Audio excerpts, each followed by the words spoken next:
እሺ እሺ ታነቢልናለች፣ ችግር የለውም። መልካም በጸሎት ያው እዛ ቤት ኦልሬዲ አድርገናል። በእርግጥ ያሬዶ በዝግ ላይ ነው አንዴ ቢሆን ልናገር። እንዴት ነህ? አንዴ ቆይ፣ አንዴማ አትናገሪ፣ ምክንያቱም የቀደሙሽን ቅድሚያ ሰጥቼ ነው። ሰው እኔ ቤት በጣም እንደምታውቁት ያው በጣም አካብዳለሁ ማለት ግን ምንድነው ሁሉንም በመጣበት ድቀም ተከተል ነው እድል የምሰጠውና ለዛ ነው ማክበርም ስላለብን በቅደም ተከተላቸው ብዬ ነው። ከቀደምሽ ግን አሪፍ ችግር የለውም።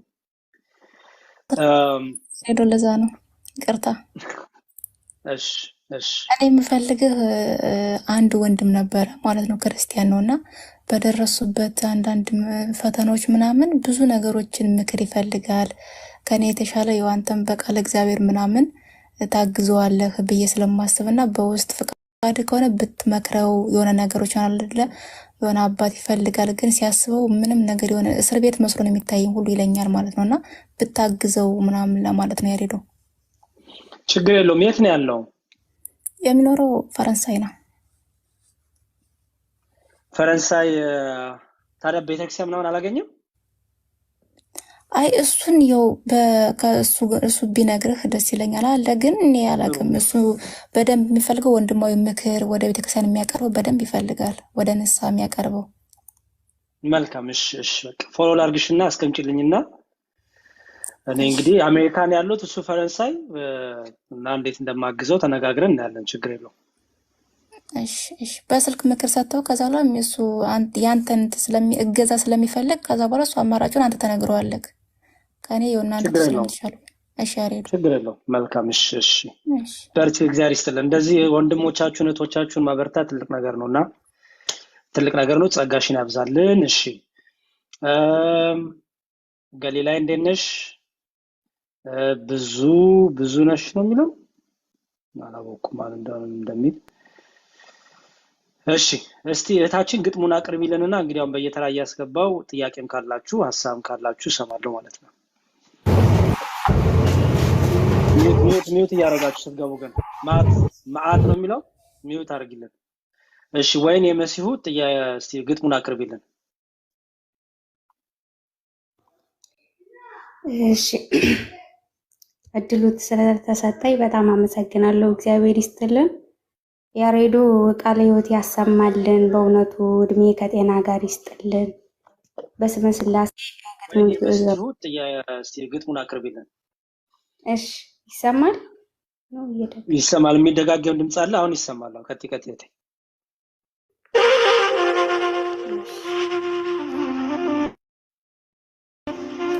መንገዴን ጠራጊ ይላል ርዕሱ። አጠር ያለች ነች። ተስፋ ያደረኩ ሞተህ ስላኖርከኝ፣ በራሴ ላይ ሾምኩ አዳኝ ስለሆንከኝ፣ መሄጃዬ እንደ መደምደሚያ ሆንከኝ፣ ሕይወትህን ሰጥተህ ሞትን አሻገርከኝ። በመንገዶች ላይ እንቅፋት ኖሮበት ወድቄ እንድቀር ጠጠር ዘርተውበት እንድመለስ ሽቶ ሆኖ ሁሉ ከንቱ እኔን መጣል ነበር ጠላት የሚኞቱ። በመንገዶች ላይ አቋራጭ ቢኖርም እኔ አንተን አልለቅም፣ እኔ ያላንተ አልኖርም። አውቀዋለሁ ለእኔ አልጠቅምም፣ ትዕግስቴ እስኪያልቅ ብፈተንም አምናለሁ በእግዚአብሔር አልፋለሁ ሁሉንም። ተነሽ በርቺ አይዞሽ ልጄ፣ እኔ ይዤሻለሁ በበረከት እጄ ይለኛል ዘወትር። ጠላት እንዳልፈራ አይበቅልም ከርሻዬ እንክርዳድ ቢዘራ። እግዚአብሔር አለ የሰማዩ ጌታ፣ ስወድቅ የሚያነሳ ልቤን ያበረታ። የረታኝን ጠላት በመስቀል የረታ፣ ሕይወቴን ፈጠረ በትንፋሹ እፍታ። መንገዴን ጠራጊ የአባቶቼ አምላክ፣ በፈተና እንዳልወድቅ እኔን የጠበቅ። ላንተ ለዘላለም ይንበርከክ ጉልበቴ፣ አንተን ብቻ እናምልክ እኔና ያቤቴ። ሰጥቶኝ የማይቀማ ታማኝ አምላክ አለኝ፣ ጥሎኝ የማይተኛ ጠባቂ ጌታ አለኝ። ታዲያ በዚህ ዓለም እኔ ምን ጎድሎኛል? በእርሱ ሕያው መንገድ ሁሌም ያኖረኛል። አሜን ክብር ይሁን መንገዴን ላጸዳ፣ አሜን ምስጋና ይሁን ልጁን የሚረዳ። አሜን አምልኮ ይሁን ሕይወቴን ለሰራ በልቦና እርሻ የማያልቅ ፍቅሩን ሳይሰስት ለዘራ ምስጋና ይድረሰው ክብር ይግባው ጌታዬ መንገዴ ሕይወቴ ባለውለታዬ ይላል። ወስብሐት ለእግዚአብሔር ወለወላዲቱ ድንግል ወለመስቀሉ ክቡር። ይቆየን። የቃላት ግድፈት ስህተት ካለው ይቅር በሉኝ እና እንደዚህ ወጥቼም ደግሞ አንብቤ ስለማለቅ ያው ትንሽ ፍርሃት አለ፣ ግን አመሰግናለሁ። እግዚአብሔር ይስጥልኝ። እሺ በጣም እናመሰግናለን። ጸጋሽን ያብዛልን። እግዚአብሔር ይስጥልን። በጣም ድንቅ ድንቅ ስነ ጽሁፍ ነው። ሁላችሁም መርቋት፣ በጊፍት ማበረታቷት። ጸጋሽን ያብዛልን። ብዕርሽ አይንጠፍብን፣ ጣቶችሽ ሁሌ የሚጻፉልን። እግዚአብሔር ፍጻሜሽን ያሳምር። በከቤቱ እንግዲህ ያጽናሽ፣ በቤቱ በአገልግሎት ያጽናሽ። ድንቅ ነው። እንዲያውም በጣም መልመድ አለብሽ። ማልማ ላይ እንደዚህ ቤት ስንከፍት እየመጣሽ እንደ ጋዲሳ ጋርም እኔ ጋርም እንዲህ ከከፈትኩ አልፎ አልፎ በማል በዚህ መልኩ ራሱ ትምህርት ስለሆነ ወንጌል ስለሆነ ማለት ነው። እና እናመሰግናለን። ቃለ ሕይወትን ያሰማልን፣ ጸጋሽን ያብዛልን። እሺ መልካም። አሁን ደግሞ ማን እናናግር? ብዙ ንጉሴ ነው የሚለው። ብዙ ንጉሴ የለሽም። ገሊላ ገሊላ። እሺ እግዚአብሔር ይመስገን። ሰላም እንኳን አደረሰክ። እንኳን አደረሰን። ሰላም ለምንድን ጎበዝ ሁላችሁ ነው። ጥሩ ችግር የለውም። እዚህ ቁጭ ላይ የተመጣጣ ሰላም ልበል ብዬ ነው። እሺ ይሁን፣ ሰላማችሁ ይድረሰኝ ይሁንላችሁም። እሺ መዓት ወረ ማልበል መዓት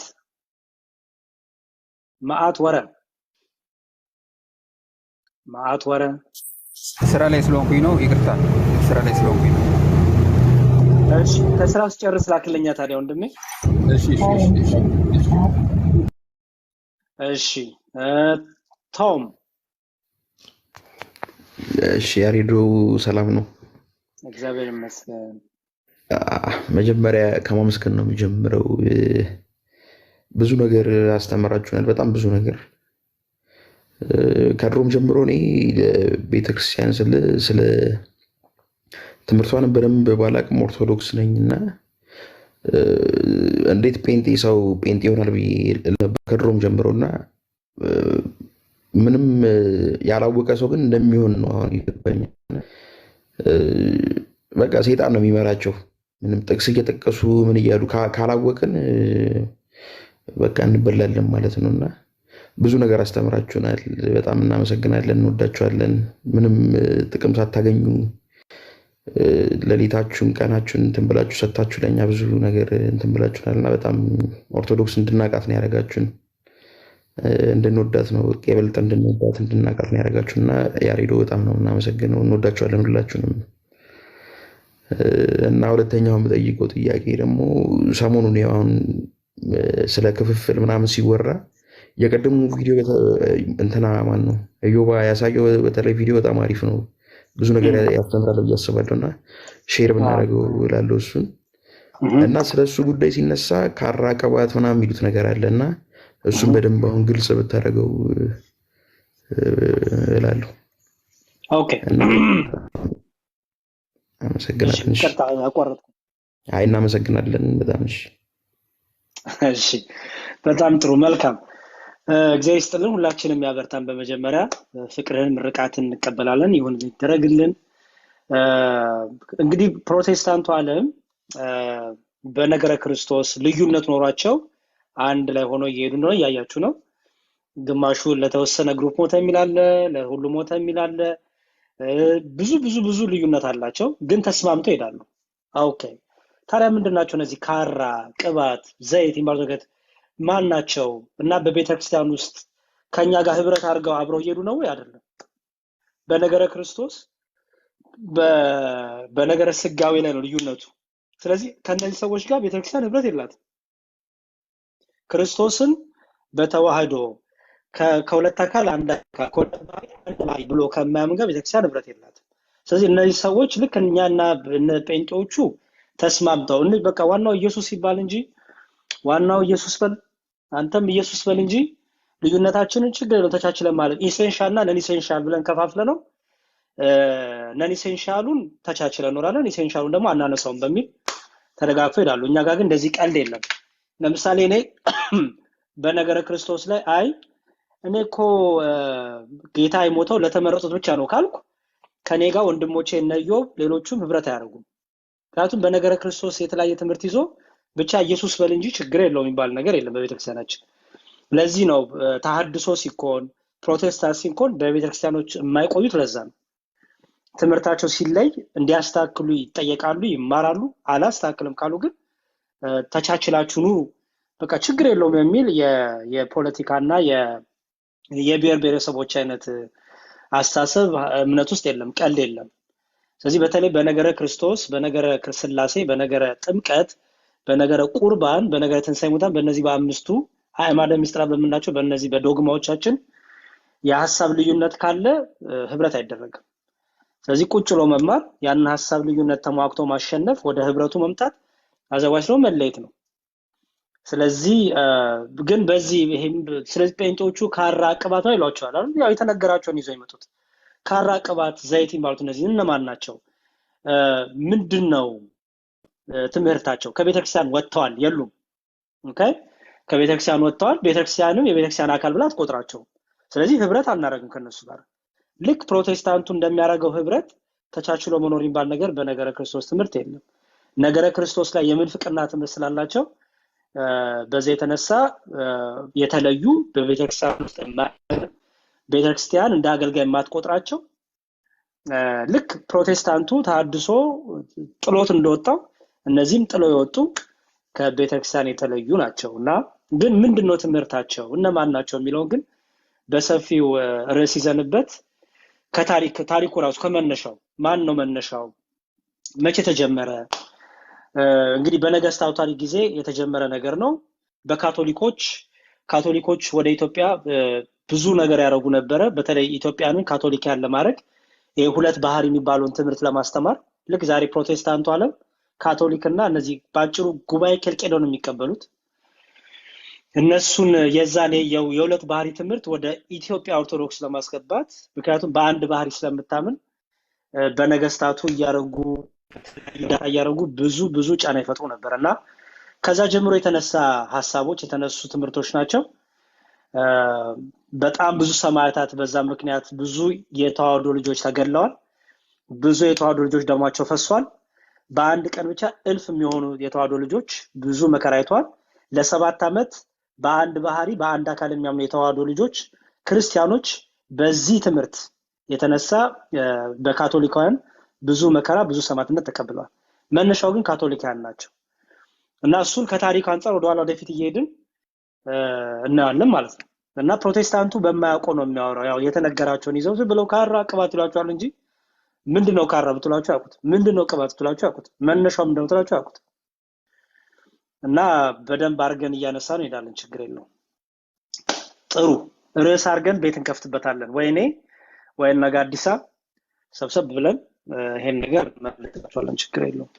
ግን ወደ ኋላ ተከሄዶ ያለ ነገር እንደሆነ እንዳትረሱ። እነዚህ ካራ ቅባት ከሚሉ ጋር ህብረት እንደሌለን እንዳትረሱ። ልክ እነሱ እንደ ተሐድሶ ልክ ሁለት ባህሪ የሚያምኑ እንደ ፕሮቴስታንቱ ዓለም ሁለት ባህሪ የሚያምኑ ናቸው። የክርስቶስን ፍጹም ሰውነት አካላዊ ቃል የስጋን ባህሪና አካል ገንዘቡ ሲያደርግ በተዋህዶ ከሁለት አካል አንድ አካል ከሁለት ባህሪ አንድ ባህሪ የሚለውን ቃል ስጋ ሆነ የሚለውን ትምህርት ልክ እንደ ፕሮቴስታንቱ የሚረዱ እንደ ተሐድሶ የሚረዱ እንደ ካቶሊክ የሚረዱ ናቸው።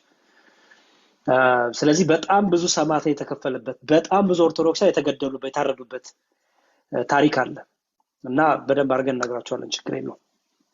መልካም እሺ ኤልዳና። አቤት መዝሙሬ፣ ደህና ነህ? እንዴት ነህ? አረ ደህና ነኝ እግዚአብሔር ይመስገን። እንዴት ነሽ? ደህና ነኝ እግዚአብሔር ይመስገን። አሜን አሜን እግዚአብሔር ይመስገን። በጎ ነሽ? ደህና ነኝ እግዚአብሔር ይመስገን። ሰላም ነኝ፣ ደህና ነኝ። መልካም። ጥያቄ ኖሮሽ የገባሽው? አይ ትንሽ አሞኝ ነበርና ከዛ ከእንቅልፌ ነቅቼ መድኃኒት ልወስድ ሳይህ ሰላም ልበል ብዬ ነው የገባሁት። ይሁን አይዞሽ፣ እግዚአብሔር ይማርሽ። እዚሁ ሁኝና እንቅልፍን ከወሰደሽ ወስድሻ፣ ችግር የለውም። እሺ ብቸኝነት እንዳይሰማሽ 493 ሰው እየተንከባከበሽ ነው የምትተኙ ዛሬ። እሺ መዝሙር እሺ አይመስልሽም? ጥሩ እሺ ጥሩ። እሺ ክርስቲያን ሰላም ብያለሁ። ወንድሜ ያሬድ ሰላም እግዚአብሔር ይብዛልህ። እንዲሁም በዚህ ላይ አሜን ያላችሁ ሰላም እግዚአብሔር ይብዛላችሁ ወንድሞቼ እህቶቼ። እኔስ እንኳን ያው አዲስ ነኝ ለዚህ ቦታ ላይ። እሺ እኔ አንድ ጥያቄ ነበረኝ ቅዱስ ያሬድዬ። እሺ ከየት ቤተ እምነት ነህ? እኔ ኦርቶዶክስ ነኝ። ኦኬ እሺ፣ ስለማላውቅዬ ነው። እሺ አዎ ያው አንተ ውጭ እንደመኖርም አጋጣሚ ደስ የሚለው እኔ ጥያቄ አሁን ባለሁበት ደብር ላይ ብዙ ፈተናዎች አሉ።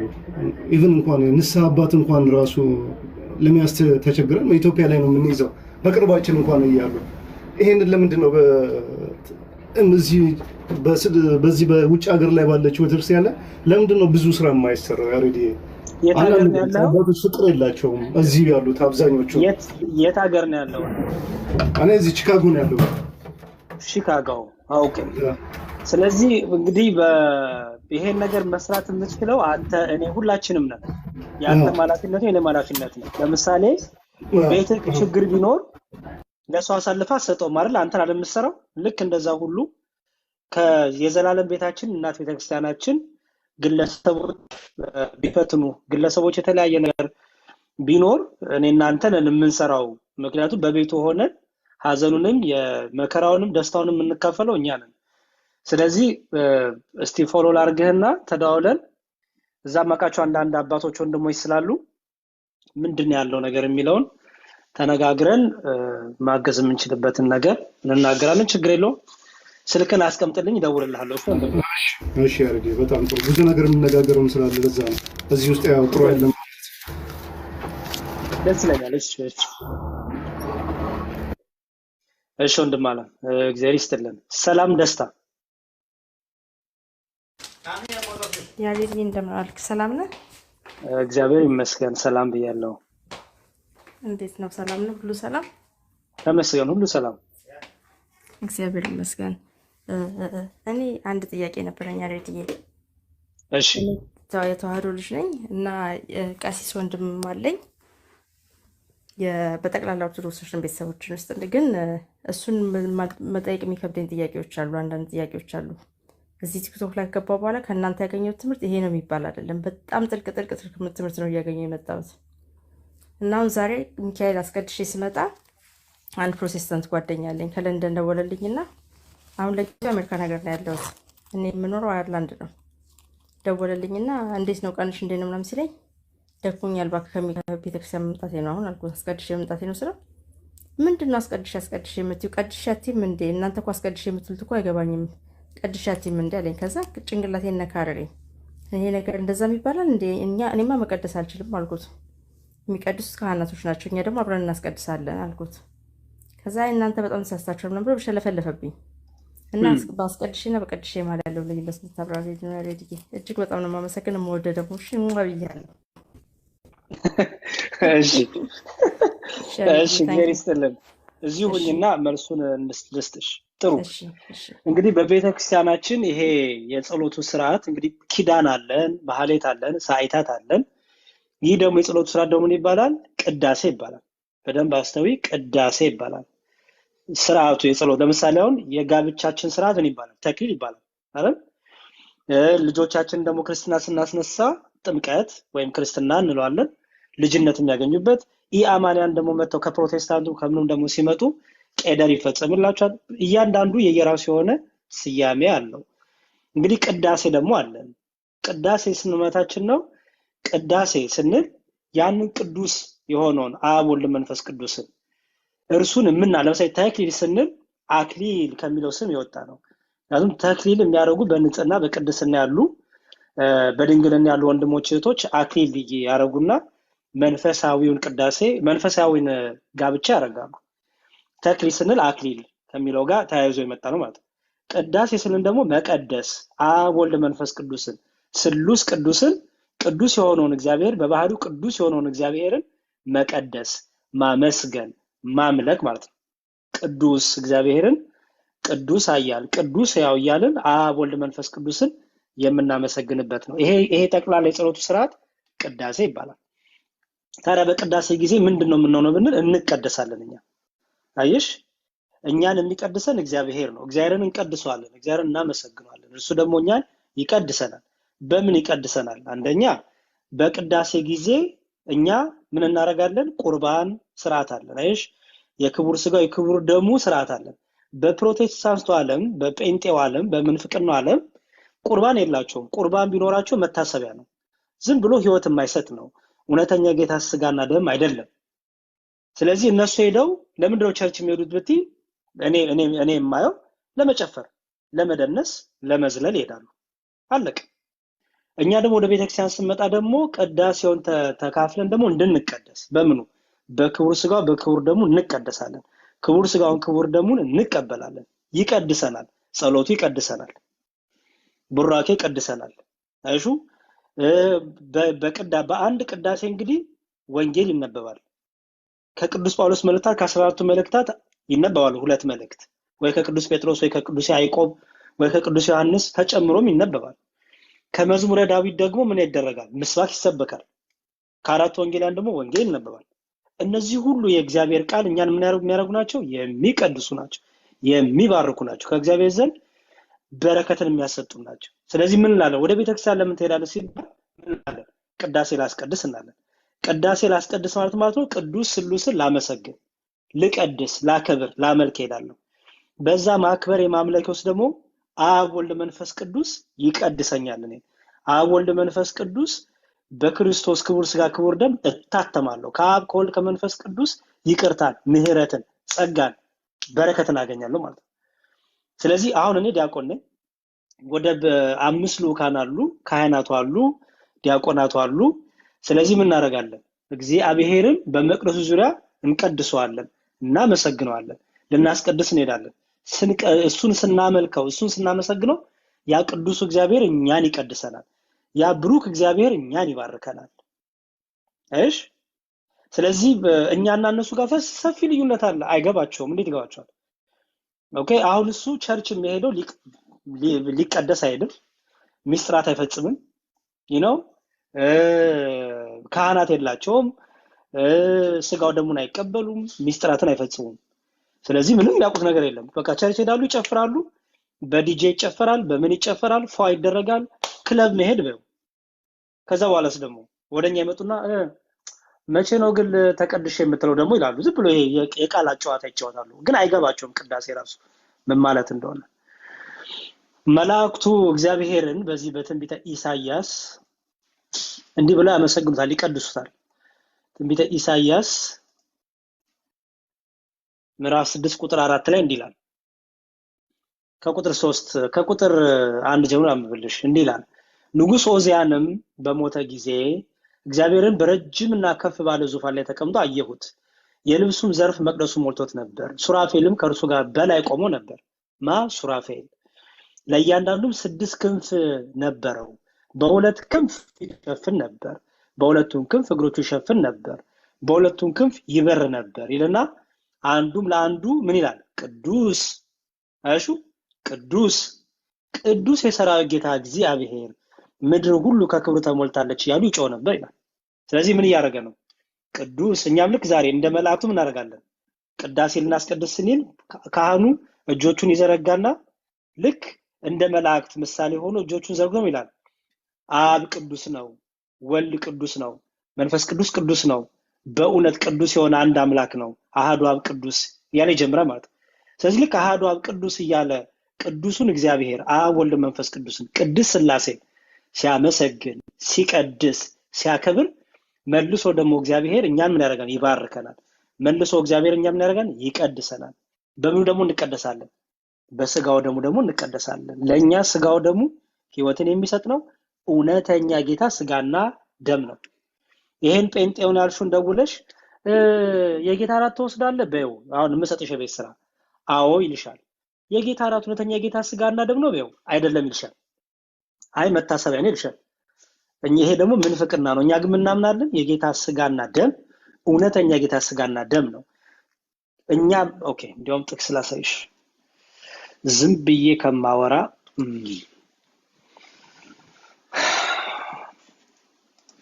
እግዚአብሔርን ለመቀደስ ስንሄድ እግዚአብሔር እንዴት እንደሚቀድሰን ላሳይሽ።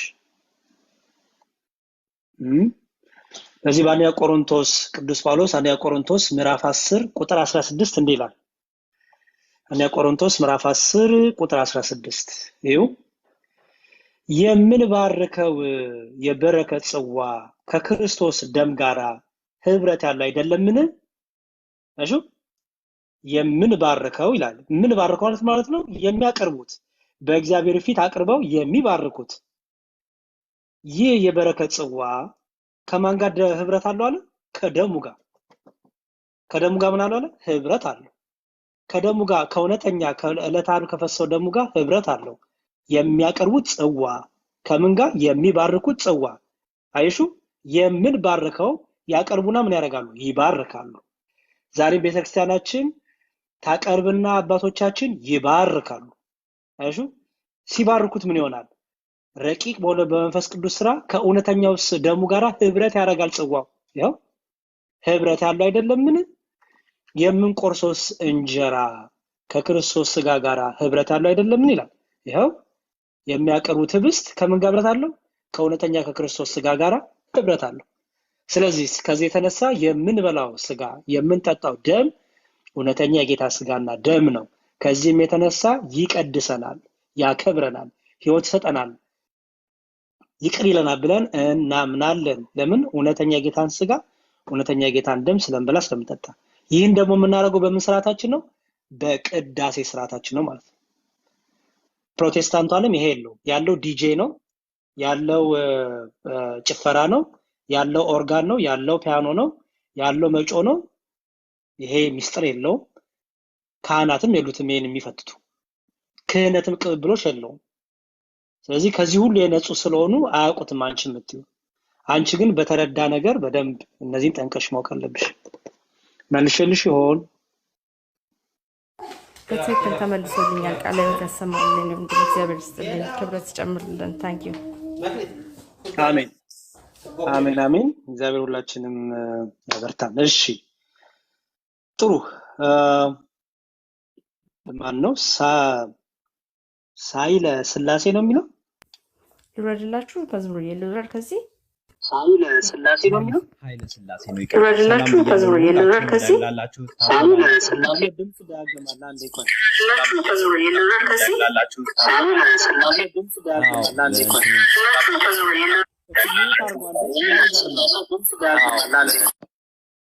ማን ጋር ነው? ኦኬ ኃይለ ስላሴ አንተ ነህ? ኦኬ በጣም ያስተጋባል። ኃይለ ስላሴ አንተ ነህ? ራሱ ወንድሜ ወተግባ ወንድም አለ። እሺ ማን ነው ሌላ? ያሬድ ሰላም ብያለሁ። ሰላም ዲያቆን፣ እንደምን አመሽ? ሁላችሁም ሰላም ብያለሁ። ያሬድ አስታወስኝ? አዎ ብርቱካን ስልክ አስቀምጬልህ የመጽሐፉ ሰላም ነው። እንዴት ነው ያሬዱ? ሁሉ ሰላም? ሰላም? እግዚአብሔር ይመስገን። እግዚአብሔር ይመስገን። ያው ከአንተ ጋር አብሬህ ለማምሸት ነው እና ያው ቅድምም እየተከታተልኩ ነበር እና ደግሞ ቅድም የሆነ ለመግባት አስቤ ነበር። የሆነ ተሐድሶ ነኝ ያለው ልጅ ሲያናግርህ የነበረ ሰዓት አስታውስ? ከስር እየጻፍኩ ነበር፣ አይተኸኝ ከሆነ ሙስሊም ነው ምናምን እያልኩ ሙስሊም ነው ምናምን ብዬ ተሐድሶ ምናምን ያልኩት ከስር እየጻፍኩልህ ነበርና ይሄን ያህል ብዙም እንትን ባትባል ያው ይሄ ጫናው እንትን ባይሆን ጥሩ ነው። ትህትናንም ይሄን ያህል ከልክ በላይም ሲያልፍ ጥሩ አይደለምና እሱ ላይም ሲነግስ ነበርና ያው እኔም በድቁና አገልግዬ አልፌያለሁና የካህን ልጅ ነኝ። ወንድሜም ዘማሪም ዲያቆን ነው፣ ያገለግላል። አሁንም እዛ ጅጅጋ ቅዱስ ሚካኤል፣ እኔ አዲስ አበባ ነው የምኖረው። ብዙ ነገሮች አሉ የምነግርህና በቀደም ዲቤት ላይ ቢኒጋ ካስታወስክ ማለት ነው ዲቤት ላይ የነበረው ልጅ አንተም ነበርክ፣ የማታው ማለት ነው፣ የኃይሉ የነበረ ቀን ማለት ነው። እዛ ላይ ነበርኩና ያኛውን ልጅ አውቀዋለሁኝ ከኔ ጋር ነው የተማረው እና ምነግርህ ነገር አለ ስለሱና ምንም አይነት እዛ ጋር እንትን ውስጥ ያልነበረ ልጅ ነው እና እኔ አገልግሎት ላይ በድቁና በማገለግልበት ሰዓት ራሱ በዝማሬም እዛ ቤተክርስቲያን ማለት እዛ በነበርኩ ሰዓት በድቁና በማገለግልበት ሰዓት በየትኛውም ሰዓት አግኝቼው አላውቅም ቤተክርስቲያን ላይ ማለት ነው። እና እንዲህ ነበርኩ እንዲጠይቅ ያለው እንደዚህ ምናምን የሚባሉት ነገሮች ውሸት መሆናቸው መረጋገጥ አለበት። እና ያሬድ ይህን እንትን ልበል ብዬ ነው አብሬ ላምሽና ያው እንትን የሚል ከሆነ እለቅልሃለሁ፣ አለበለዚያ ያው አብሬ እንዳመሽ ነበር ያው እዚህ ሆኜ ይሁን። መልካም። እሺ እዚህ ይሁንና ችግር የለውም። እሺ ማን ነበረ? ዮሴፍ በጣም ብዙ ጊዜ እየጻፍክ ነበር ልበል አይደል? አዎ በስመ አብ ወወልድ አምላክ አሜን። ዮሴፍ እባላለሁ። መምህር ዲያቆን መዝሙረ ሁሌ እከታተላችኋለሁ። በጣም እምኮራበት ልብ የሚሞላበት ትምህርት እየተማርኩ ነውና በጣም አመሰግናለሁ እግዚአብሔርን። አሁን ደጋግሜ መለመኔ በቴሌግራም ላይ እንድታደርገኝ ፈልጌ ነው። መጽሐፍት ማንበብና መከታተል ስለምፈልግ አንዳንድ ፕራይቬት ንግግርም ላደርግ ስለምፈልግ ካንተ ጋር እንድታደርገኝና በአገልግሎት ላይ ትንሽ እየተንቀሳቀስኩ ስለሆነ የምትረዳን ነገር ቢኖር እንዳገኝ ብዬ ነው። እግዚአብሔር አገልግሎታችሁ ይባርክ። ጊዜ አልወስድብህም፣ ቦታም አልይዝብህም። እማራለሁ ቁጭ ብዬ። እሺ ወንድሜ ፎሎ አድርጌያለሁ። ችግር የለውም። ፎሎ ባክ መልሻለሁ። ቁጥርን አስቀምጥልኝና የግሩፑን እዛ ላይ ትቀላቀላለህ። መጽሐፍቶች ብዙ አሉ። ወይ ለምትፈልጉ ሰዎች ላሳይ። ማንም ይሁን ገብቶ ማየት ይችላል። ባይዘወይ ፕሮቴስታንትም ሁኑ እንዳልኩት ፍቅር ሲዝምም ሁኑ አንሶላ ለብሳችሁ ጎስት መስላችሁ ጣታችሁ እንዲያርጋችሁ ሙድ የምትይዙብን እናንተም ሁኑ። ማንም ሰው ገብቶ ቤተክርስቲያንን ማወቅ ይችላል። ማወቅ ለሚፈልግ ሰው ማለት ነው። እና የግሩፑን ላሳያችሁና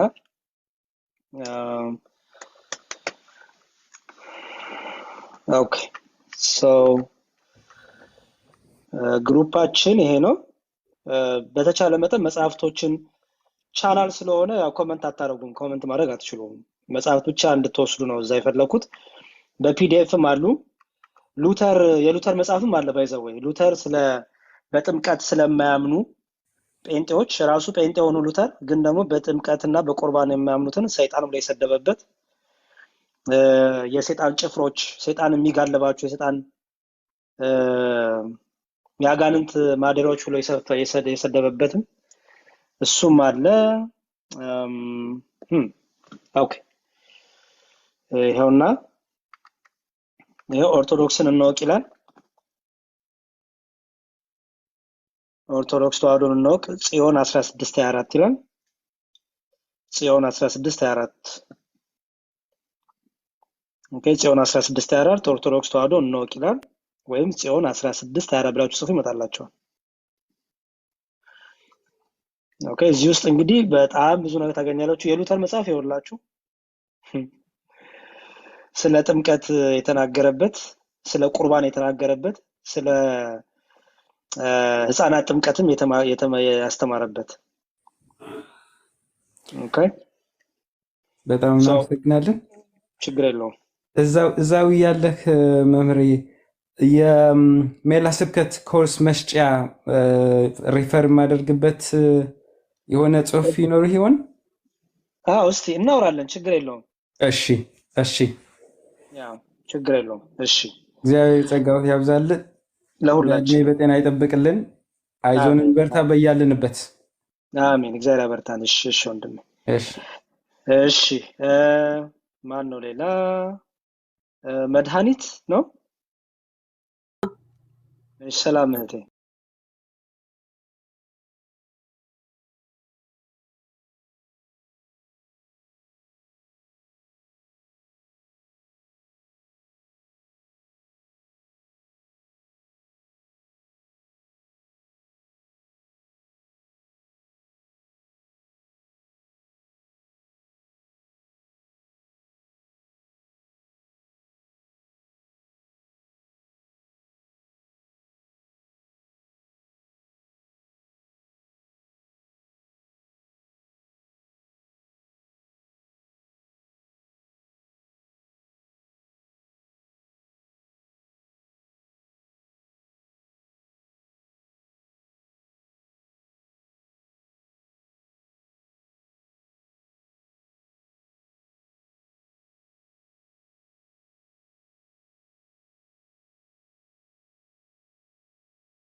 ሰላም ዲያቆን፣ እንዴት አመሻችሁ? እንዴት ናችሁ? ሰላም ነው? እግዚአብሔር ይመስገን ደህና። እግዚአብሔር ይስጥልን። ያው ሌሎቹ እንዳሉት ነው። በተለይ ቲክቶክ ላይ በቅርብ ጊዜ ነው የመጣሁት። ጥሩ የሆነ በጣም የሚገርም አስተምሮ ነው ያለው። በብዙ ነገር በደንብ የተደራጀ ነው። ለዚህ ለሁሉም ነው ምስጋና የማቀርበው። ከዛ ውጭ ግን አንድ ነገር ብቻ ብዬ ወርዳለሁኝ ዲያቆን። ይሄ በተለይ የክርስትና ላይ ብዙዎቻችን ራሳችንን በደንብ ማሳደግ ላይ መስራት አለብን ብዬ አስባለሁ። በተለይ የተለያየ ቤት ከመሄዳችን በፊት ልክ ህፃን ልጅ የእናቱን ጡት በደንብ ጠብቶ ከዛ ፈሳሾችንና ያልጠነከሩ ምግቦችን እየተመገበ አድጎ ነው አጥንት መመገብ የሚጀምረው እና በራሳችን በደንብ መልጸግ ማደግ ይኖርብናል። መልስ የሌለው ጥያቄ ኦርቶዶክስ ተዋሕዶ ቤተክርስቲያን ውስጥ የለም።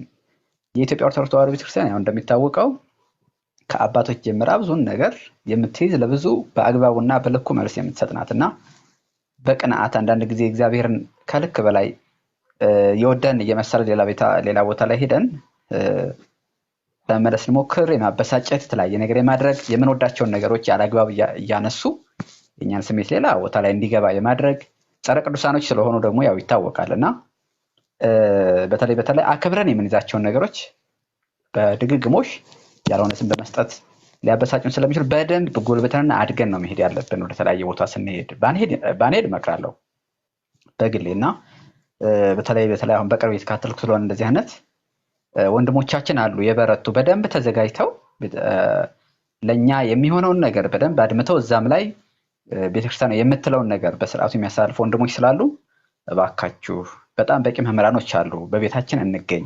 እንደዚህ ይላል የዮሐንስ መልእክት ይመስለኛል 1:10 ላይ የመጀመሪያው መልእክት ላይ ወደ ቤታችሁ ያልሆነ ትምህርት ወይም ከሐዋርያት ያልሆነ ትምህርት ይዞ የመጣ ሰው ካለ አትቀበሉት፣ ሰላም አትበሉት ይላል እና እስከ ሰላምታ ድረስ እንትን ይላል። ስለዚህ በልኩ ተዘጋጅተን ካልሆነ አድገን ለራሳችን ጥሩ የሆነ አጥር ካልሰራን በስተቀር ባንሄድ ለማለት ነው። በተረፈ እግዚአብሔር ጸጋውን ያብዛላችሁ ዲያቆን፣ አመሰግናለሁ።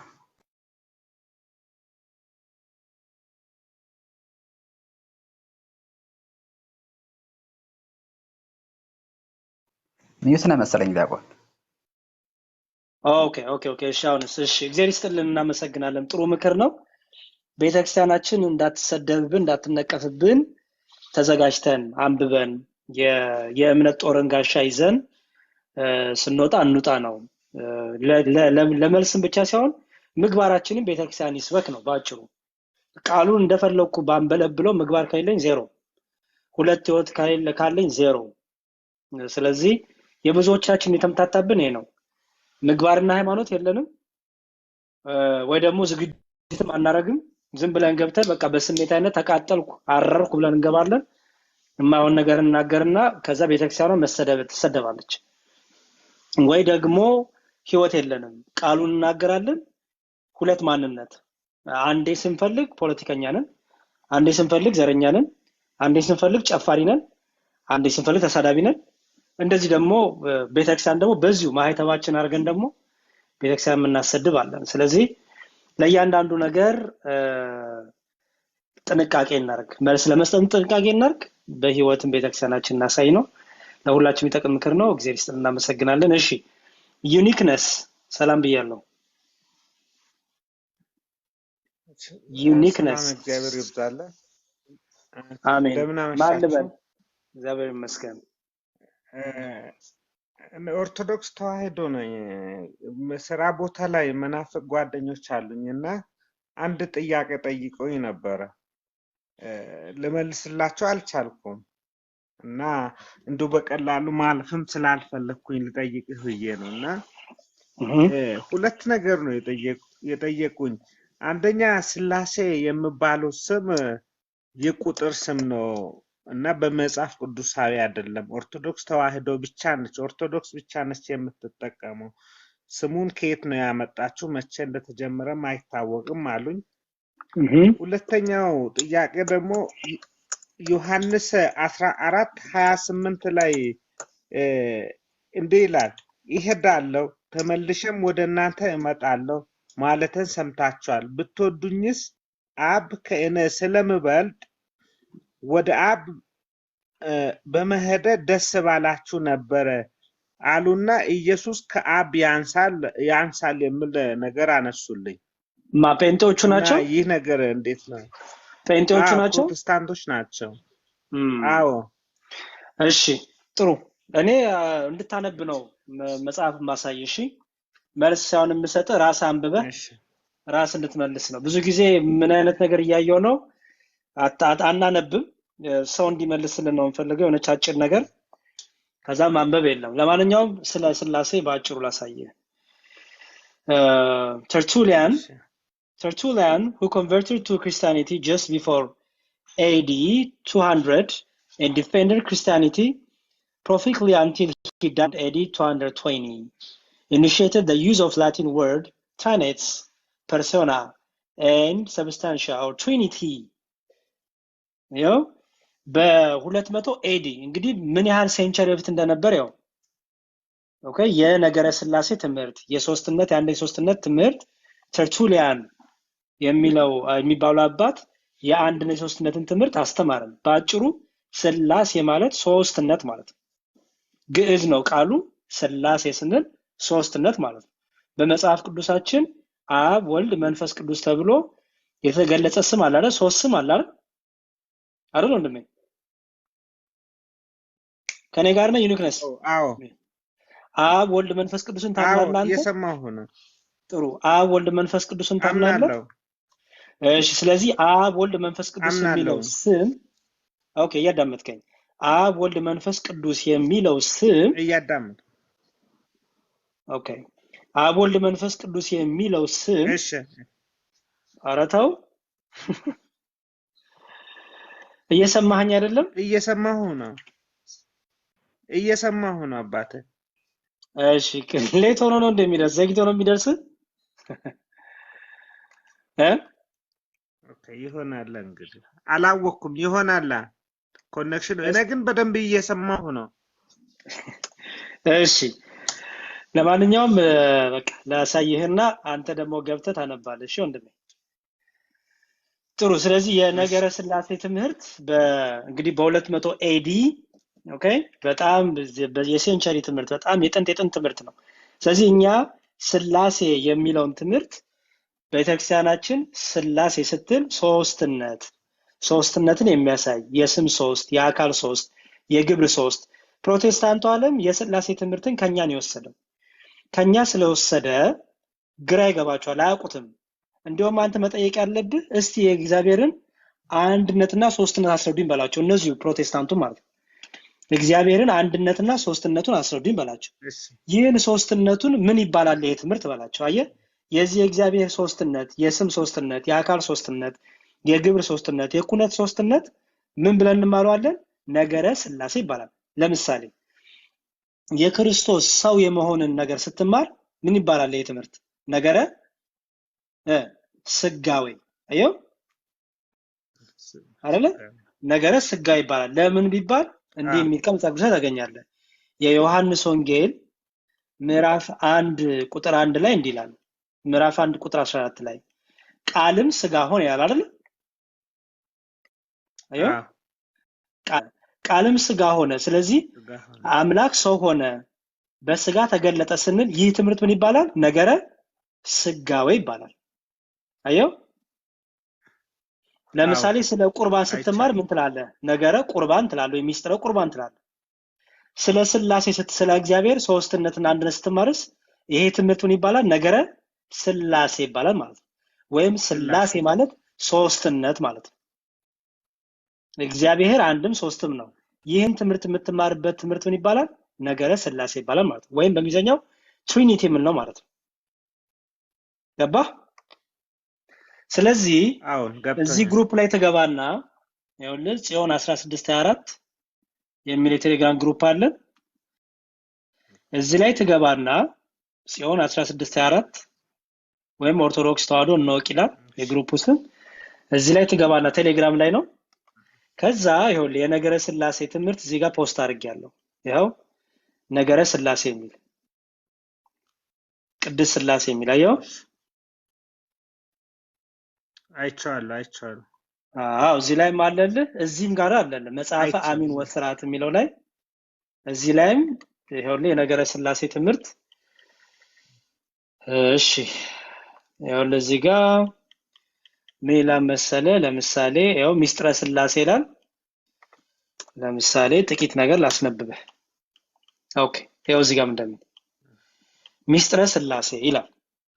ከአምስቱ አዕማደ ሚስጥር አንደኛው ይህ ሚስጥረ ስላሴ ሲሆን ይህም የእግዚአብሔር አምላካችንን አንድነትና ሶስትነት የሚገልጽበት የምንማርበት ነው። አየው አዎን በቃ ስለዚህ ስላሴ ማለት የግዕዝ ቃል ነው ባጭሩ። ትምህርቱ ግን ስለምንድን ነው? ስለ እግዚአብሔር አንድነትና ሶስትነት ትምህርት ይባላል። ስለዚህ በእንግሊዝኛ ደግሞ የምንምለው ትሪኒቲ የምንለው ማለት ነው። ሶስትነት የምንለው ሰው በደንብ ይሄ ላይ ማግኘት ትችላለህ።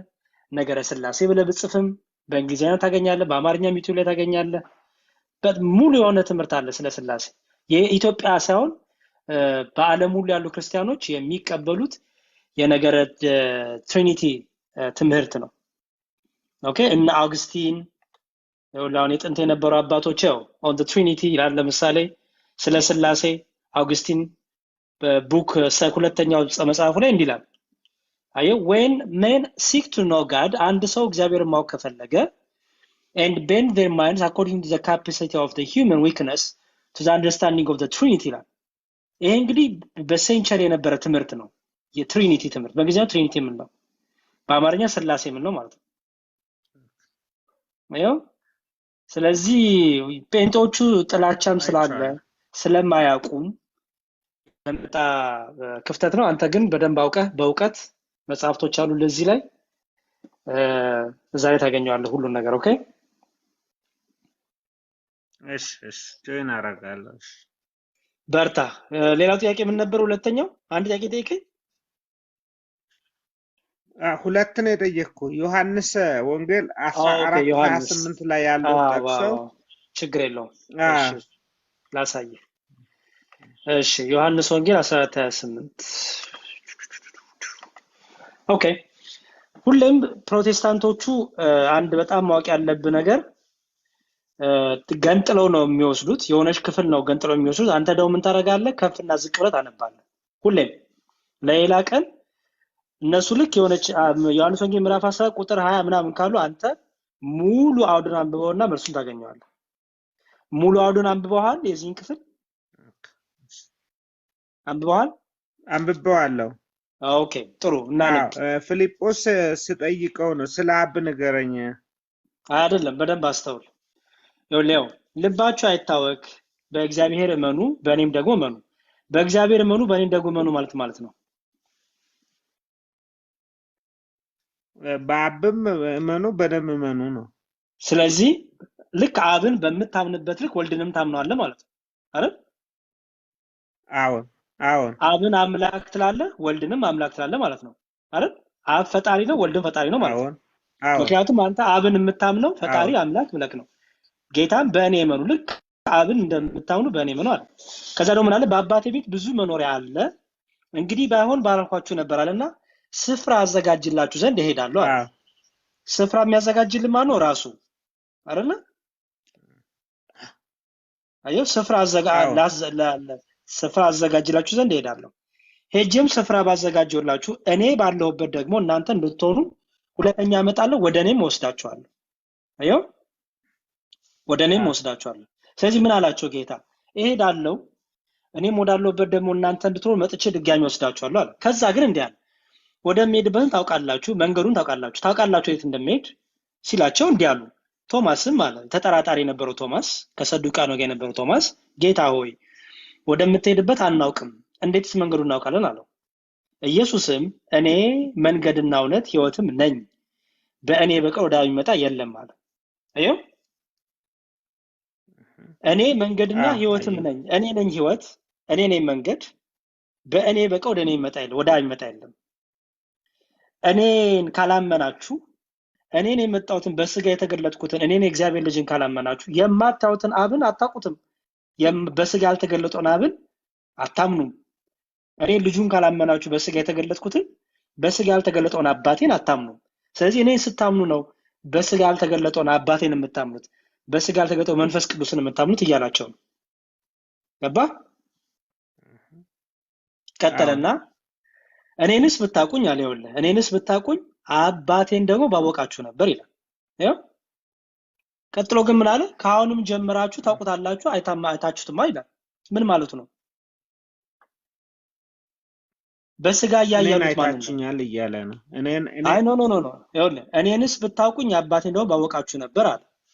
ቀጥሎ ግን ከአሁን ጀምሮ ታውቁታላችሁ ነው የሚለው። ታውቁኛላችሁ አይደለም፣ ታውቁታላችሁ።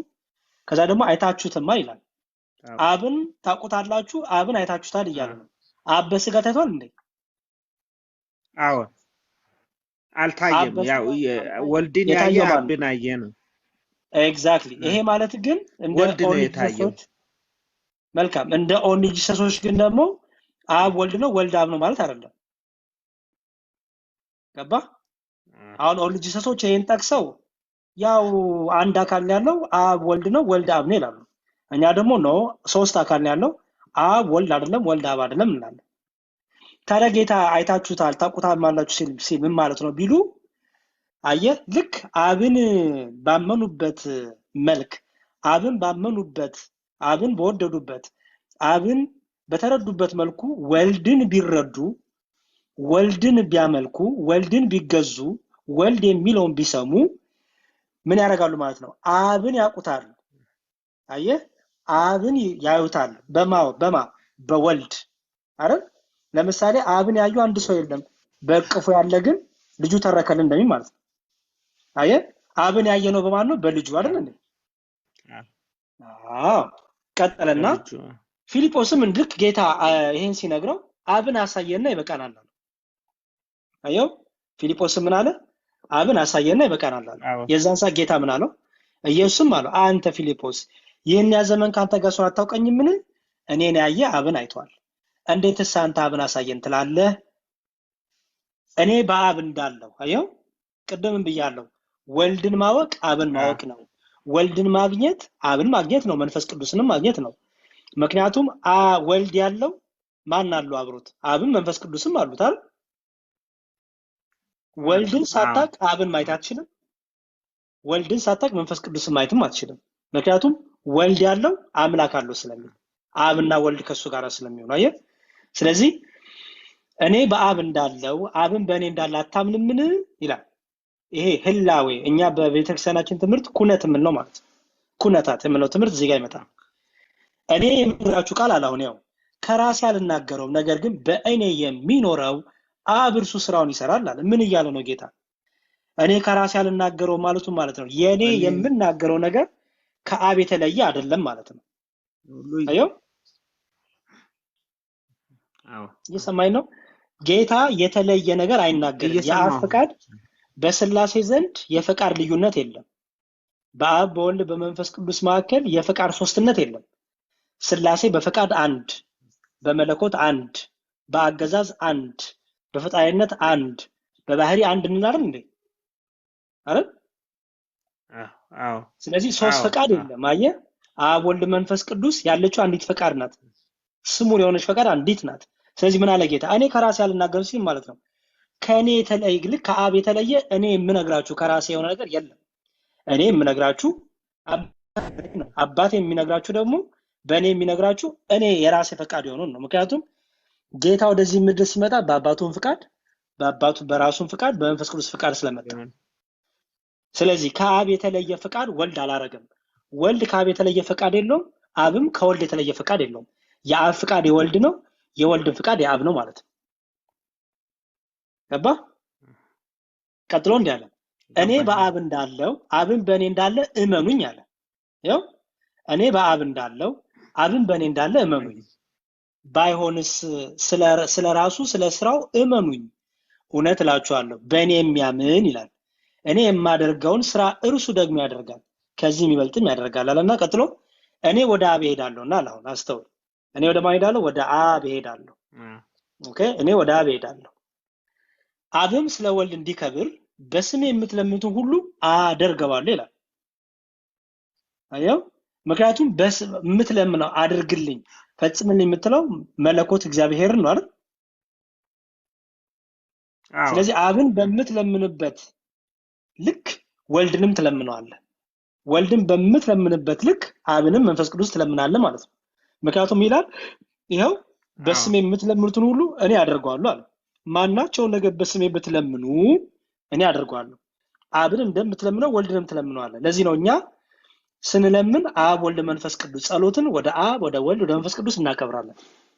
ምክንያቱም የአብ የወልድ መንፈስ ቅዱስ መለኮት አንዲት ስለሆነች ጸሎት የሚቀርበው ለአንዱ መለኮት ለአንዱ አምላክ ስለሆነ ያ አንዱ አምላክ ደግሞ ሶስት አካል ሶስት ስም ሶስት ግብር አብ ወልድ መንፈስ ቅዱስ ምን ማለት ነው። ከዛ ምን አለ ብትወዱኝ ትእዛዜን ጠብቁ እኔ አብን እለምናለሁ ለዘላለም ከእናንተ ጋር እንዲኖር ሌላ አጽናኝ ይሰጣችኋል እርሱም አለ የማያውና የማያውቀው ስለሆነ ሊቀበለው የማይችል ብሎ ደግሞ የመንፈስ ቅዱስን ነገር አመጣ። ኦኬ እሺ ስለዚህ አሁን ወዴት ጋር ላምጣልህ? ስለ መንፈስ ቅዱስ አስተማረን ጌታ። የመንፈስ ቅዱስንም አጽናኝነት፣ ጠባቂነት፣ አጋዥነት ሁሉ ነገረን። ከዛ እንዲህ ይላል አብ ታዲያ ከኔ ይበልጣል ሲል ምን ማለቱ ነው? አይደለ? አዎ ታዲያ ምን ማለት ነው? አሁን እንግዲህ ከላይ ጀምሮ አውዳዊ ፍቹን ይዘህ መጣህ አይደለ? አዎ ኦኬ። ስለዚህ ከአውዳዊ ፍቹ ይዘህ ስትመጣ የሚያንስ የሚበልጥ ነገር የለም ማለት ነው አይደል? የለም። ምክንያቱም የለም። ወልድን ካላወቅ አብን አታውቀውም። ወልድን ካላመንክ አብን አታገኝም። ወልድን ካልተቀበልክ አብን አትቀበልም ማለት ነው። የወልድ ፍቃድ የአብን ፍቃድ ነው። የአብ ፍቃድ የወልድን ፍቃድ ነው። የተለያየ ፍቃድ የተለያየ ዓላማ የለም በአብ በወልድ በመንፈስ ቅዱስ ማለት። አብ አባት በመሆኑ ከወልድ አይበልጥም። ወልድም ልጅ በመሆኑ ከአብ ያንስ። መንፈስ ቅዱስም ትክክል ነው። ስለዚህ ምን አለ? አብ በስሜ የሚልከው ግን መንፈስ ቅዱስ የሆነው አጽናኝ እርሱ ሁሉን ያስተምራችኋል፣ እኔም የነገርኳችሁን ሁሉ ደግሞ ያሳስባችኋል አለ። ሰላምን እተውላችኋለሁ፣ ሰላምን እሰጣችኋለሁ። እኔ የምሰጣችሁ ዓለም እንደሚሰጥ አይደለም። ልባችሁ አይታወክ አይፍራም። እኔ እሄዳለሁ ወደ እናንተም እመጣለሁ እንዳልኳችሁ ሰማችሁን? እሄዳለሁ ተመልሼ እመጣለሁ አላቸው። የማትወዱኝስ ብትሆኑ ከኔ ይቅርታ የምትወዱኝስ ብትሆኑ ከኔ አብ ይበልጣልና ወደ አብ በመሄዴ ደስ ባላችሁ ነበር። ታዲያ ምን እያለው ነው ጌታ? በመለኮትን ያንሳለው በአብ በወልድ በመንፈስ ቅዱስ መካከል የመለኮት ማነስ አለ። መለኮት የበላይና የበታች መለኮት፣ አብ በመለኮት ከፍ ያለ ወልድ በመለኮት ያነሰ እያለ ነው ጌታ እያለ ነው አይደለም? አይደለም። በአምላክነት እኔ ያንሳለው አብ ትልቅ ነው እያለ ነው አይደለም? ታዲያ ምን እያለ ነው የሚለውን እዛው ላይ እንዲህ የሚል ክፍል አለ ላሳየህ። በዛውም ብዙ ጊዜ ሙስሊሞችን ያነሱታልና ጥሩ ነገር ነው ያመጣህልን። በዛውም ብዙ ሰው ጥቅም ያገኝበታል ብዬ አምናለሁ። እሺ በዚሁ በዮሐንስ ወንጌል ላይ ዮሐንስ ወንጌል ምዕራፍ 17 ቁጥር 10 ላይ እንዲህ ይላል። ይኸውልህ ዮሐንስ ወንጌል ምዕራፍ 17 እሺ የዚህ መልስ እየመለስኩልህ እሺ እንዲህ ይላል። ከቁጥር ስንት ልጀምር? ከቁጥር 10 ጀምሮ ጀምር። የእኔም የሆነ ሁሉ ያንተ ነው። ያው የእኔም የሆነ ሁሉ ያንተ ነው፣ ያንተውም የኔ ነው። የእኔም የሁሉ የሆነ ያንተ ነው፣ ያንተውም የኔ ነው ማለት ነው። የእኔም የሆነ ሁሉ ያንተ ነው፣ ያንተውም የኔ ነው ማለት ነው። በስልጣን አንድ ነን እያለ ነው። ከዚህ በኋላ በዓለም አይደለሁም፣ እነርሱም በዓለም ናቸው፣ እኔም ወደ አንተ እመጣለሁ። ቅዱስ አባት ሆይ እነዚህን የሰጠኝን እንደ እኛ አንድ እንዲሆኑ በስምህ ጠብቃቸው። እንደ እኛ አንድ እንዲሆኑ ማለት ነው። እኛ ያለው ማንና ማንን ነው? በስልጣናችን አንድ እንደ አብንና እሱን አብ ወልድ መንፈስ ቅዱስ። አየህ ለምሳሌ አንድነት በምንድን ነው አለን ቅድም? የፈቃድ አንድነት አይደል? የባህሪ አንድነት፣ የዓላማ አንድነት፣ የስልጣን አንድነት አለ አይደል? የመለኮት ስለዚህ ልክ ምን እያለ ነው ጌታ? ልክ እኛ አንድ እንደሆነ ለምሳሌ ወደ ቤተክርስቲያን ስትጨመር አንድ ነው የምትሆነው። አየህ የክርስቶስ አካል ነው የምትሆነው። ካሉት ብልቶች ካሉት መንጎች በጎች ጋር አንድ ነው የምትሆነው። ምክንያቱም እረኛው አንድ ነው፣ መንጋው አንድ ነው። መንጋው የተለያየ ልብ ይዞ አንድ አይሆንም። አየህ ስለዚህ አንድ እንዲሆኑ አለ፣ እኛ አንድ እንደሆንን አለ። ቀጠለና አሁንም ወደ አንተ እመጣለሁ፣ በእነርሱም ዘንድ ደስታ የተፈጸመ እንዲሆንላችሁ ይህን በዓለም እናገራለሁ። እኔ ቃልን ሰጥቻችኋለሁ፣ እኔም ከዓለም እንዳይደለው ከዓለም አይደሉምና ዓለም ጠላቸው። ከክፉ እንድትጠብቃቸው እንጂ ከዓለም እንዳታወጣቸው አልለምንም። እኔ ከዓለም እንዳይደለው ከዓለም አይደሉም በእውነት ቀድሳቸው ቃልህ እውነት ነው ወደ ዓለም እንደላከኝ እንዲሁ እኔ ወደ ዓለም ላኳቸው እነርሱ ደግሞ በእውነት የተቀደሱ እንዲሆኑ እኔ ራሴን ስለ እነርሱ ቀድሳለሁ ሁሉም አንድ የሆኑ ዘንድ ከቃላችሁ ተነሳ በእኔ ስለሚያምኑ ደግሞ እንጂ ስለነዚህ ብቻ አልለምንም አንተ እንደላከኝ አየው አንተ እንደላከኝ ዓለም ያምን ዘንድ አንተ አባቶይ በእኔ እንዳለ እኔም በአንተ እነርሱን ደግሞ በእኛ አንድ የሆኑ ዘንድ ለምንሃለሁ አስተውል ምን እንዳለ ጌታ አንተ አባቶይ በእኔ እንዳለ አንተ በእኔ አለ አለ እኔም ደግሞ በአንተ አለው ከዛ ግን ምን አለ በእኔና በአንተ ደግሞ እነሱ ምን እንዲሆኑ አንድ እንዲሆኑ አለ እዚህ ውስጥ አሁን የስልጣን አንድነትን አታይ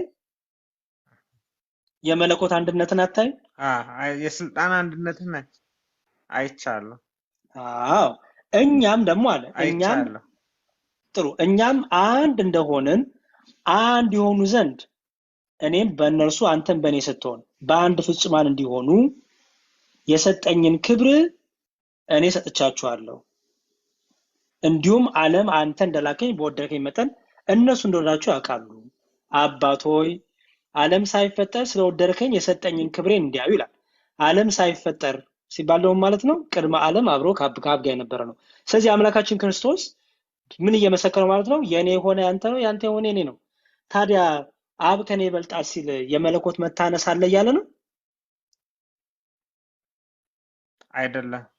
አይደለም ስለዚህ የአብን አይደለም ጥሩ አይ ቲንክ ሌት እየሆነ የሚደርስ መሰለኝ ወንድሜ ስለዚህ ወንድም አለም ምን ታረግ መሰለ እዚህ ግሩፕ ውስጥ ገብተህ እሺ አንድ የምጠቁም መጽሐፎቿን ቶሎ ቶሎ ያዝ አንደኛ ይሄን ግሩፕ ገብተህ ተቀላቀል የመጀመሪያው እሺ ሁለተኛው ደግሞ እሺ ኢኦቲሲ ላይብረሪ ላይ ተገበና እዚሁ ቴሌግራም ላይ ኢኦቲሲ ላይብረሪ ብለህ ጽፍና ይኸውልህ ኢኦቲሲ ላይብረሪ ደግሞ ይባላል ኢኦቲሲ ላይብረሪ እሱ ላይ ትርጓሜዎች አሉልህ እንዴት ነው የምንረዳው የአዲስ ኪዳን የብሉይ ኪዳን ትርጓሜ አለልህ ለምሳሌ የአዲስ ኪዳን ትርጓሜ እዚህ ጋር ተነካውና ይኸውልህ የአራቱ ወንጌላውያን ትርጓሜ አለ ኦኬ እዚህ ውስጥ ገባና ምን ታገኛለህ ይኸውልህ መጽሐፍ ቅዱስ ይላል የዮሐንስ ወንጌልን ትርጓሜ አሁን ያልከውን ምን ማለት ነው የሚለውን ደግሞ ይፈታላል እዚሁ ላይ ኦኬ ለምሳሌ ላሳየህ ለምሳሌ እንዴት አድርገን እንደምታነበው ላሳየህ ዮሐንስ ወንጌል ምዕራፍ ስንት ነበር የሰጠኝ የነበረው 14 ቁጥር ስንት ነበር 28 ቁጥር 28 እንዴት አድርጎ ትርጓሜው እንደሚፈታው ያው እሺ 14 28 13 14 ኦኬ ትርጓሜው ምን ማለት ነው የሚለውን ደግሞ እንዲሁ ይፈታላል እዚሁ 14 ደረስኩ 28 ላይ እንዲላል ያው እሺ ነገር ግን በስሜ ብታምኑ አብ የሚልክላችሁ ጰራቅሊጦስ ሁሉን ይገልጽላችኋል ይሄው ወያዘከረኩም ዘነገርኩም እኔ የነገርኳችሁ ሁሉ ያሳስባችኋል ሰላም አህደግ ለኩም ወንጌልን እሰራላችኋለሁ አለና ወሰላማ ወይ ልጅነት ሰጣችኋለሁ አንድም ሰላሜ መስቀል ሰጣችኋለሁ ወሰላማ ወይ ማለት ደግሞ መንግስተ ሰማን አወርሳችኋለሁ አኮ በከመ ይሁብ ዓለም እኔ የምሰጣችሁ ሰው እንደሚሰጠው ያለ አይደለም ሰው ቢሰጥ ይላል ምን ማለት ነው ሲል ሰው ቢሰጥ ያንዱ ለአንዱ ሐላፊውን ነው እርሱ ግን የባህሪውን ነው የሰጠን እርሱ ግን ረቂቁን ነውና ሰው ቢሰጥ ለአዝማሪ ለዘዋሪ አይደል አሁን ለምሳሌ አንድ ሰው ነገር ሲያደርግ ነው የምትሰጠው እርሱ ግን ለዚህ አይደለም የሚሰጠው እንዲሁ በጸጋው ነው የሰጠን አንድም ሰው ቢሰጥ ማፍጀት መሰልቸት መጸጸት መማረር ይኖርበታል አይደል ለምሳሌ ነገር ሰጠ ምን ነው ባልሰጠው ትላል አይደል ሰው ስለሆንክ የእርሱ ግን ነው የእርሱ ግን ምንድነው ሙሉ ነው የእውነት ሰላም ነው የሚሰጠን አለና ከዛ ቅድም ያልካ መጣች ማለት ነው ምን አለ እንዲሄድ እንደሰማችሁ እንድመለስ ሰምታችኋል አንድም እንዲሄድ እንደሰማችሁ እንዲሄድ ብትሰሙ እንደመለስም ሰማችሁ ሲል ነው ሶበሰታ ፍቀሩኒ ምን ማለቱ ይላል ወደ አብ በመሄዴ ደስ ይበላችሁ ይሄን ብታውቁ ኖሮ ደስ ባላችሁ ነበር አየው ይሄን እንደሚሄድ ደግሞ እንደመጣ ይሄን ብታምኑ ብታውቁ ኖሮ ደስ ይላችሁ ነበር እስመ ውእቱ አብ ያከብረኛልና ይበልጠኛልና ማለቱ ማለት ነው ቢሉ አኮ እንዘ ይህ ማለቱ ምን ማለት ነው ቢሉ ስለ ትስብእቱ ይላል። አየው በእንተ ትስብእቱ ፍጹም ሰው አየው ፍጹም ሰው አንድም ደካማ የሆነውን የሰውን ስጋ ገንዘቡ ማረጉን ለመናገር አየው ደካማ የሆነውን የሰውን ስጋ ገንዘቡ ለምሳሌ መጽሐፍ ቅዱስ ሚላል ክርስቶስን ከመላእክት እንኳን አንሶ ነበር ይላል አይደል? አዎ ምን ማለት ነው? ከመላእክት አንሶ ነበር ሲባል ማለት ነው መላእክት አይራቡም፣ ጌታ ተርቧል አይደል? መላእክት አይገረፉም፣ ጌታ ተገርፏል። የባሪያን መልክ ያዘ አይደል ለምንለው?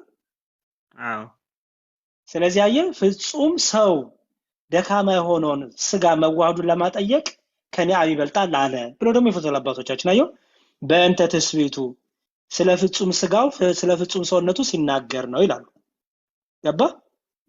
ገባኝ በጣም ገባኝ። ምክንያቱም የባሪያን መልክ ያዘ። አሁን አብ አልሞተም ማለት አብ አልተገረፈም፣ አብ አልተጠማም፣ መንፈስ ቅዱስም እንደዛው አይደል? ማን ነው ግን የተጠማው? ማን ነው የተራበው? ማን የተሰቀለው? ወልድ። ወልድ ደግሞ በምኑ ሞተ? በስጋው አይደል? ታመመ ብንል በስጋው፣ ሞተ ብንል በስጋው አይደል? መለኮት በስጋ መለኮት በስጋ አይደል? ምን ነው? ስለዚህ በፍጹም ሰው መሆኑን ለማጠየቅ አብ ከኔ ይበልጣል አለ እንጂ በመለኮትስ መበላለጥስ የለም። የአብ የወልድ የመንፈስ ቅዱስ መለኮት አንዲት ናት እንጂ ግንስ ፍጹም ሰው በመሆኑ አብ ከኔ ይበልጣል አለ ሰውነቱን ሲያሳይ ሰውነቱን ሲመሰክርላቸው ይላል። ገባው እንደማለት ገባኝ በጣም ገባኝ። ስለዚህ ይሄንን የምታገኘው ያው እዚህ ላይ ገብተህ የኦቲሲ ላይብራሪ ላይ ይጃሉ እና ያው በቃ እንትኑን ይሄ እዚህ ጋር ፒን የተደረጓሉ ፒን የተደረጉት ስትነካው ለብሉይ ኪዳን አንድምታ እና ለአዲስ ኪዳን አንድምታ ይላል። እና የምታገኘው እዚህ አዲስ ኪዳን ውስጥ ነው። እሺ በርታ ጎበዝ። አሜን እግዚአብሔር አሜን አሜን። ሁላችንም ያበርታን። እሺ እግዚአብሔር ይስጥልን። እሺ ኤችቶ ሰላም ብያለሁ። ሰላም ነው እግዚአብሔር ይመስገን። እንዴት ነው? እግዚአብሔር ይመስገን ደህና ነኝ። ክብሩ ይስፋ።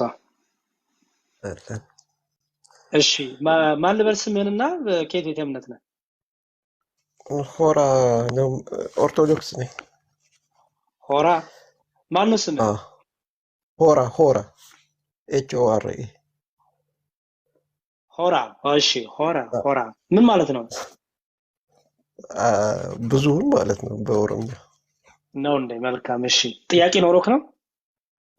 እንትን ነው ስለ መስቀልና ስለ ኢየሱስ ክርስቶስ መስቀል የተሰቀለበት መስቀልና ኢየሱስ ክርስቶስን መስቀሉን እስከ ማምለክ ትደርሳላችሁ የሚል አንድ ጴንጤ ጠይቆኝ ነበርና ማስረጃ በለው ሲጠይቁ ይኸውልህ ወንድሜ ይሄንኑ ጴንጤ ትሄድና ማስረጃ አምጣልኝ በለው። ማስረጃ ማለት ቤተክርስቲያን መስቀል አምላኬን አለችበትን። ቆይ ስማኝ ወንድሜ ይኸውልህ አንተ መጠየቅ ሳይሆን መጠያቂ እንድትሆን ነው እየነገርኩ ያለሁት። ብዙ ጊዜ ፕሮቴስታንቶቹ ዝም ብለው አያይዘን አይተው ዝም ብለው ነገር ጫር አድርገው ይሄዳሉ። ግን ለሚናገሩት ነገር ማስረጃ ጠይቃቸው። ለምሳሌ ማርያምን ታመልካለህ ካሉ አምጣ ማስረጃ በለው። በትምህርታችን ማርያም አምላክ ናት ያልንበትን፣ በመዝሙሮቻችን ማርያም አምላክ ናት ያልንበትን ያምጡ። መላእክት አምላክ ናቸው መስቀል አመለካችሁ ካሉ አምጣ ጥቅስ በለው። አምጣ እስቲ ትምህርታችን ላይ ዝማሬያችን ላይ መስቀል አምላክ ብሎ ካፋችን ወጣበትን አምጣ። አይ ስለምሰግዱ ነው ካለ በመጽሐፍ ቅዱስ ለቅዱሳኑ ተሰግዶ ታሳየዋለህ ማለት ነው። ያንን አምልኮ ካለው ለምሳሌ ትሰግዳለህ ለመስቀል ካለ እስቲ ይሄንን ታሳየዋለህና አውቀው ነው እንትን የሚሉ ብጠይቃቸው ግን አይመልሱልህም። ለምሳሌ ስግደት ሁሉ አምልኮ ነው ካለ ስለምሰግድ ነው ካለ ማለት ነው። ስለምሰግድ ነው ለመስቀል ትሰግዳለህ ካለ አዎ ሰግዳለሁ። ለመስቀል የምሰግደው ስግደት ግን የአክብሮ የጸጋ ስግደት ነው። ኦኬ ስግደት ነው ትለዋለህ። ይሄን ከየት አመጣው ካለ ይሄን ትሰጠዋለህ። ዮሐንስ ራእይ ምዕራፍ 3 ጥቅስ እያስክ ነው?